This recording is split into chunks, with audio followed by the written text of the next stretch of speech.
and what do you do for an encore? We're gonna try to win again this week. That's always the goal. So big challenge in going out west to a tough one from what I've heard, quite a tough venue to play at, and again a great team. So that's the plan of action. What's the challenge in having your encore be on the road in a noisy environment? You have the comforts of home here, but how do you take that on the road? I've got experience, playing and then just being on the sidelines. Also in a lot of noisy venues, a lot of strong home crowd environments. So I won't be intimidated about that. But through the week we'll have the crowd noise and get some reps at communication and the way we snap the ball and get through checks. So that's what the week of practice is for. Mason, Coach Tomlin really praised your aggressiveness and how you were able to attack on Saturday. Is that kind of mindset applicable again here Sunday? Is that something that is by design and is by intent? I think I don't know that I don't know that I would say I was trying to be aggressive. I was just trying to take what the defense gave me on each snap. There was times that check down was needed where they covered, maybe the intermediate to the deeper concepts. But yeah, when we've got those matchups that we like down the field, splash plays, they eliminate a lot of execution. So and they extend drives. So we're always hunting those. Sort of a follow-up on that. How much of that do you think was residue from what the Bengals had seen previously with the way Pat really hurt them in the last game? And do you see, to Mike Tomlin's point, the chestnut checkers thing happening here, where maybe now Seahawks are more concerned about the outside? Yes, agreed. I mean, Pat killed him inside. Had a great game in Cincy game one, and they were very hyper, concerned about Deontay and George on the outside, and so Pat played. And then a few weeks later, the opposite happened. So, yes, I think it's reasonable to expect, maybe Seattle to obviously be more aware of the outside. But we're going to play our game, and I think we do a good job of adjusting. We did a good job Saturday of adjusting in game and little tweaks, little route changes, adding a play here and there, and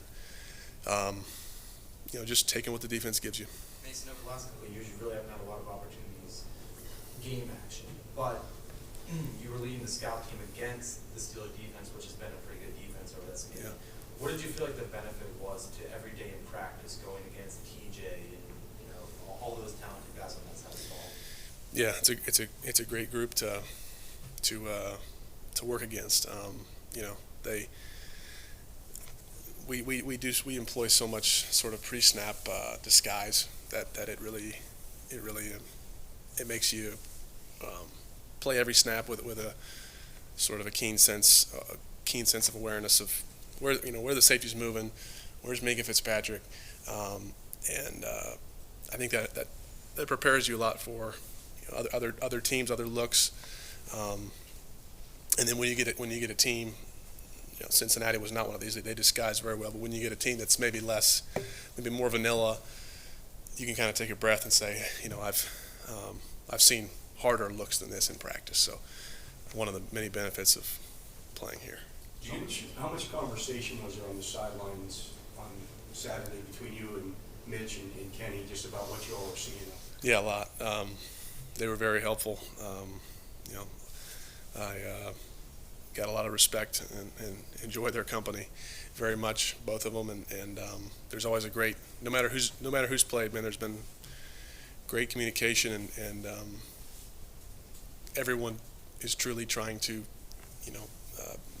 make the other person better. Find a nugget if they see something, suggest something that's truly going to help us out. Opposed to, there's been other times where there's not as cohesive as a group, and people aren't as forthcoming with, hey, how do we help?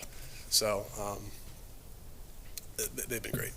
Mason, from what you've seen in your experience and around the league, is quarterback a position that maybe is one of the more, I don't know, impatient positions in the NFL as far as how teams evaluate how quickly they are to move on from somebody. Is that something that you've noticed, that maybe there's, when you're a rookie, you come in, you start, if it doesn't go well, it's okay, we gotta find somebody else?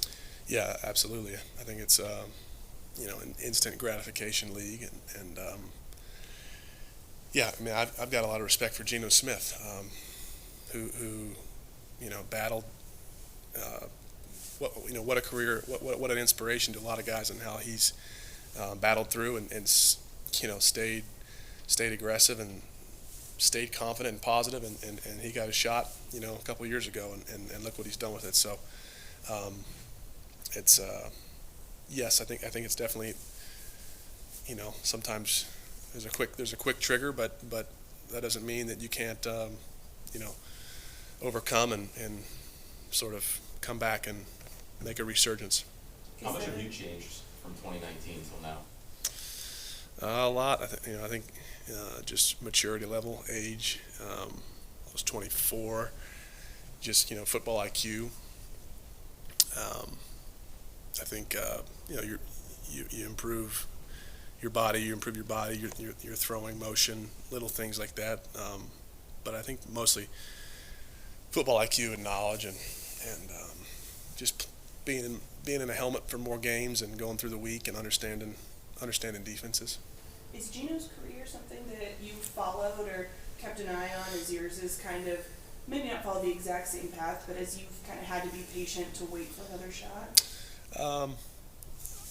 I definitely am aware of the adversity he's fought through and overcome, as well as a lot of other players in the league who maybe they don't have an initial success, but they find a way to overcome, and I think those are great,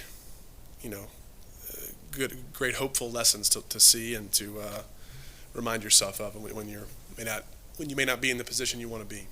How's this week been for you, on the heels of people chanting your name at the stadium and a lot of people saying we want to see him again, hopefully he starts again? Yeah, it's been good. We had a good practice today, and I'm taking it one day at a time. I'm really just enjoying getting reps in practice. It's foreign.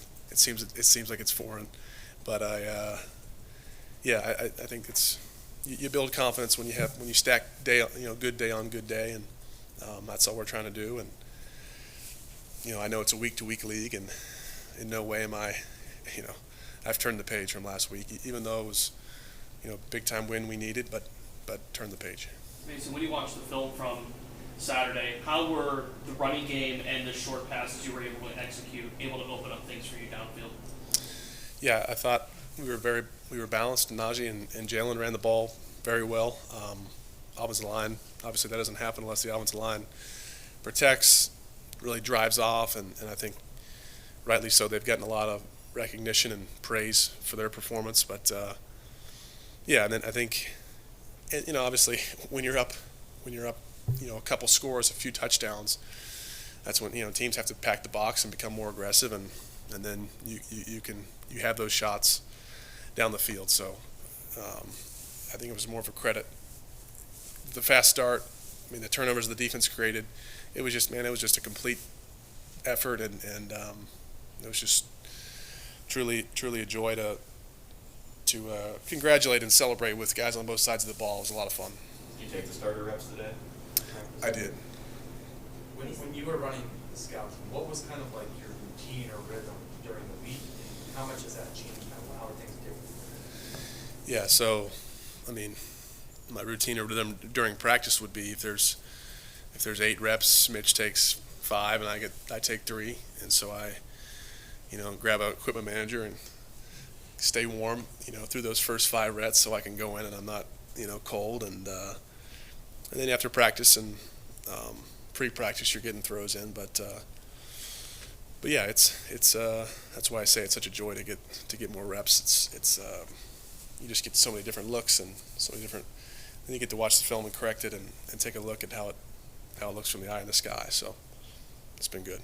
Mason, I know you made the commercial real estate joke after the game, but That wasn't a joke, but sorry, I know that you were considering the commercial real estate path, but this summer, before you re-signed to come back here, I mean, were you seriously thinking like there's a chance you may not be on an NFL roster or be back on the field this fall? Yeah, I think I'd be lying if I said I didn't work on my resume a little bit. Hadn't done that since like freshman year of college, but I just think like I wanted to be.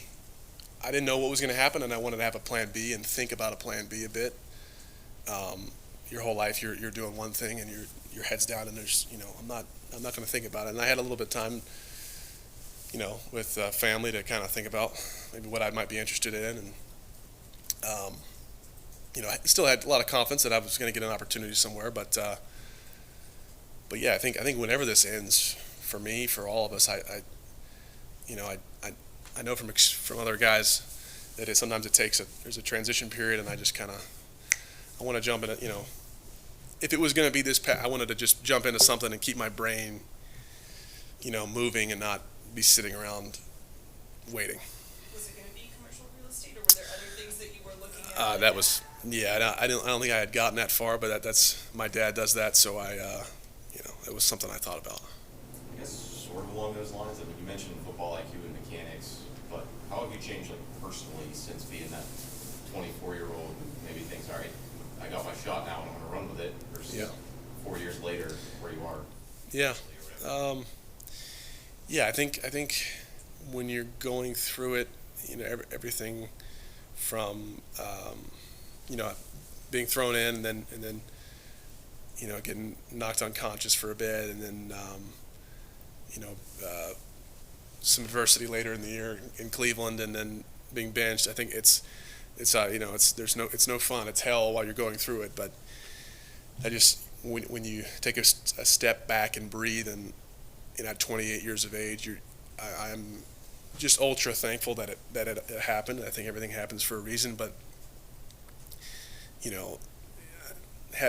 who wants to go through a life and have no adversity and just kind of always win? I mean, I think it teaches you lessons, and it prepares you for life after football. What'd you do with the game ball? So What'd you do with the game ball? I gave it to my dad to take back to his office. It's not the treehouse. No, it's not true. No, I hadn't gotten back there yet. Yeah. Anything else? To that point in 2019, do you feel like you had the level of adversity that you faced that year? You said, don't necessarily want to always win in life. I mean, to that point, did it feel like, okay, everything's kind of falling into place? Was that the first really big light bulb in the road? Absolutely. High school was pretty much a breeze. I mean, it was fun. There was a little adversity, but was for the most part injury free. And then took over as a starter in college as a freshman. So it was like I said, looking back, it's probably going to make me better.